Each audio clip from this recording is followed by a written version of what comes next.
Hello friends, எல்லாருக்கும் வணக்கம். இன்றைக்கி நம்ம வீடியோவில் என்ன பார்க்க போகிறோம் அப்படின்னா, பச்சை மொச்சை குழம்பு எப்படி பண்ணலாம் அப்படின்னு சொல்லிட்டு பார்க்கலாங்க.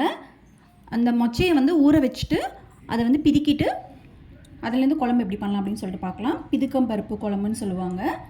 அதுக்கு வந்து ஃபஸ்ட்டு வந்து ஒரு கடாயில் 2 டேபிள் ஸ்பூன் அளவுக்கு எண்ணெய் விட்டுக்கோங்க. எண்ணெய் காஞ்சதும் அதில் வந்து பெரிய வெங்காயம் 2 நல்லா நீளமாகவே கட் பண்ணிக்கோங்க. ஏன்னா அரைச்சி தான் ஊற்ற போகிறோம். போட்டுக்கோங்க. இதை வந்து லைட்டாக வதக்கிக்கலாம்.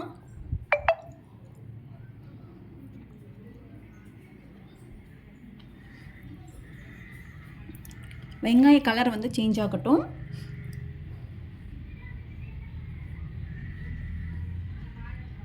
இதுலேயே வந்து பட்டை ஒரு சின்ன பீஸ் போட்டுக்கோங்க. கிராம்பு 2,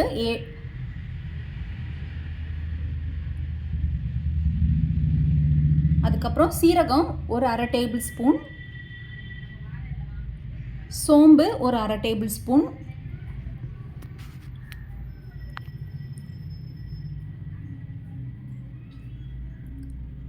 அதுக்கப்புறம் தனியா ஒரு டேபிள் ஸ்பூன் பக்கம் போட்டுக்கோங்க. தனியா கொஞ்சம் ஜாஸ்தியாக போட்டோம்னா நமக்கு வாசமாக நல்லாயிருக்கும். இது எல்லாமே வந்து நம்ம எண்ணெயிலேயே வந்து மீடியம் ஃப்ளேமில் வச்சு நல்லா வதக்கிக்கோங்க.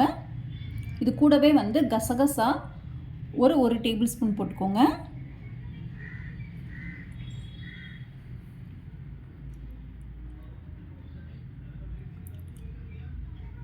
இது வந்து நல்லா ஃப்ரை ஆனதுக்கப்புறமா தக்காளி ஒரு 2, அதையும் வந்து பொடியாக கட் பண்ணி போட்டுக்கோங்க.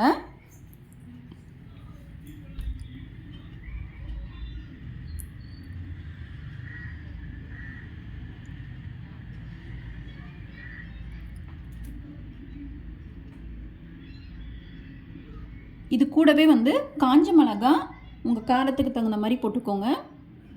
நான் வந்து இந்த மிளகாய் வந்து காரமாக இருக்கிறதுனால நான் வந்து ஒரு 3 போட்டிருக்கேன், அவ்வளோதான். ஜாஸ்தியாக வேணும்னா இன்னும் நீங்கள் நிறையா போட்டுக்கலாம்.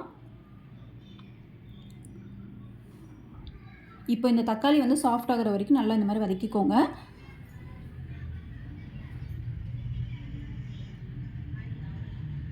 இதில் வந்து துருவன தேங்காய் வந்து ஒரு அரை கப் அளவுக்கு போட்டுக்கோங்க. அதையும் வந்து இது கூடவே வந்து கொஞ்சம் நல்லா வதக்கிக்கலாம். தேங்காய் வந்து கொஞ்சம் ஃப்ரை பண்ணோம் அப்படின்னா நல்ல ஒரு டேஸ்ட் வரும், ஸ்மெல் வரும். தேங்காய் போட்டுட்டு ஒரு 2 நிமிஷத்துக்கு நல்லா வந்து ஃப்ரை பண்ணிக்கோங்க. இது கூட வந்து கருவேப்பிலை ஒரு கொத்து, அதையும் போட்டுக்கலாம். இந்த மசாலா எல்லாமே நம்ம இந்த மாதிரி வதக்கிட்டு இருக்கும்போதே நல்லா வந்து ஒரு வாசம் வரும். ஏன்னா கருவேப்பிலை, சோம்பு அது இதுன்னு எல்லாம் போட்டிருக்கனால நல்லாயிருக்கும். ஒரு 2 நிமிஷம் கழித்து இதை வந்து நம்ம மிக்ஸி ஜாரில் போட்டு எடுத்துக்கோங்க, ஆற வச்சுட்டு. இப்போது அதே பேனில் 2 டேபிள் ஸ்பூன் அளவுக்கு எண்ணெய் விட்டுக்கோங்க.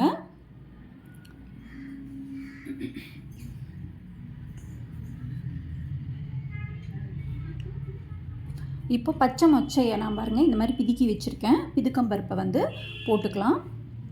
நான் வந்து ஒரு அரை கப் அளவுக்கு போட்டிருக்கேன். இப்போ சீசன் வந்து ஸ்டார்ட் ஆகிடுச்சு. நீங்கள் இது மாதிரி குழம்பு பண்ணலாம். இது கூடவே வந்து பூண்டு ஒரு 5-6 பல், அதுக்கப்புறம் முருங்கைக்காய் 1 இந்த மாதிரி கட் பண்ணி போட்டுக்கோங்க. முருங்கைக்காய் வேண்டானாலும் விட்டுருங்க, இல்லைன்னா நீங்கள் வந்து பொட்டேட்டோ கூட போட்டுக்கலாம் கட் பண்ணி. இதை வந்து நல்லா வந்து பச்சை ஸ்மெல் போகிற வரைக்கும் வதக்கிக்கோங்க.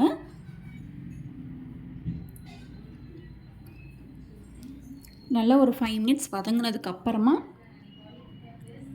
நம்ம அரைச்சி வச்சுருக்க பேஸ்ட்டை வந்து இதில் ஊற்றிடலாம். திக்காக இருந்தது அப்படின்னா தண்ணி கொஞ்சம் நல்லா ஆட் பண்ணிக்கோங்க. நமக்கு குழம்பு வந்து கொதிக்க கொதிக்க திக்காகிடும். ஸோ அதனால் தண்ணி நிறையவே ஆட் பண்ணிக்கோங்க. 2 டம்ளர் பக்கம் ஆட் பண்ணிக்கோங்க.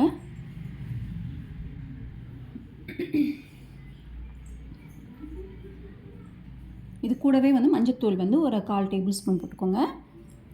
அப்புறம் இதுக்கு தேவையான குழம்புக்கு தேவையான அளவு உப்பு போட்டு மிக்ஸ் பண்ணிவிடுங்க.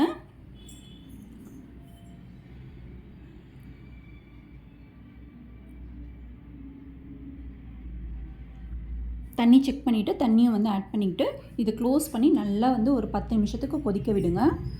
ஏன்னா நமக்கு முருங்கைக்காய் அந்த பருப்பு எல்லாமே வந்து நல்லா வேகணும்.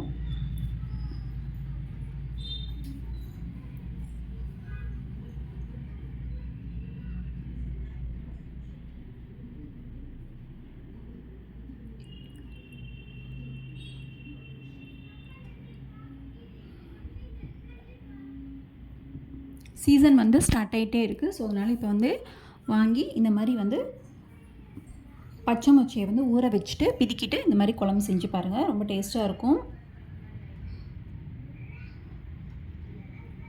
இது வந்து இட்லி, தோசை, சாதத்துக்கு எல்லாத்துக்குமே வந்து தொட்டுக்கலாம். ரொம்ப டேஸ்ட்டாக இருக்கும். இப்போ 10 நிமிஷம் ஆயிடுச்சு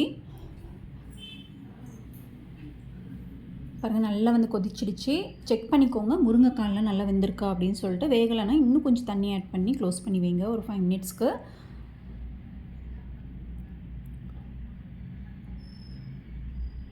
லாஸ்ட்டாக வந்து கொத்தமல்லி போட்டுக்கலாம். அவ்வளோதாங்க. பச்சை மொச்சை குழம்பு வந்து ரெடி ஆயிடுச்சு. பிதுக்கம் பருப்பு குழம்பு.